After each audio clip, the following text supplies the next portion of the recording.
សូមអនុញ្ញាតគោរពកូនចៅពុកម៉ែបងប្អូននៅមើលក្នុងเพจណាហើយកូនចៅងាកប្រភេទអញ្ញប្រណិតឃើញខ្ទមកំសត់មួយណាលោកតាសាសនធម៌ដែលទិថ្វាយដល់ប្រមេតបទាំងអស់ដែលអស់លោកសិទ្ធិថែរក្សានៅទីទឹកដីជ័យភូមិនេះឲ្យកូនចៅមើលមកគឺមានបញ្ញាក្អែកច្រើនណាមានបញ្ញាក្អែកមានអីច្រើនណាកន្លែងនេះកន្លែងបុរាណណាបុរាណ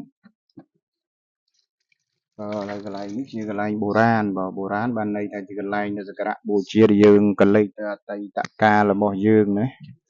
ពុកម៉ែបងប្អូននៅគ្រូតូចគ្រូធំគ្រូសំណុំគ្រូសាវ៉ានៅខ្ទមកំសត់នឹងតាំងបដមាសការសមាទានសិលចម្រើនប្រះប្រតិឧបដិស្ថានថ្វាយដល់ម្ចាស់ទឹកម្ចាស់ដីវត្ថុស័ក្តិសិទ្ធិបារមីទីទឹកដីជ័យភូមិនេះជួយប្រះជួយព្រំនឹងកងនឹងកើមឡើងរាសីក៏និយាយថាកូនចៅបាក់បែកក្រុមគ្រួសារមានរូបថតពីរស្លឹកក៏កត់ឈ្មោះកត់ឆ្នាំអាយុខែឆ្នាំកណ្ដៅលោកតាបានតាំងបដមាសការសមាទានសិលឧបដិស្ថានដល់នតា121សម្ដេចគ្រូតូចធំទាំងអស់មកជួយឧបដិទាញចៅប្រុសមកជួបចៅស្រីជាពិសេសបាក់បែកក្រុមគ្រួសារអំពើបំពាន់ហាងគេផាត់នឹងក៏សូម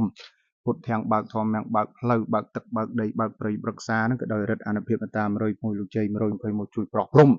ដល់កូនចៅបានសុខចម្រើនទាំងអនុមោទនាបើមានទុកមានលំបាកអីមានបញ្ហាតាក់ទងមកលោកតាណាពេលលេខទូរស័ព្ទលោកតាមានកុស091 922 674សូមអនុមោទនា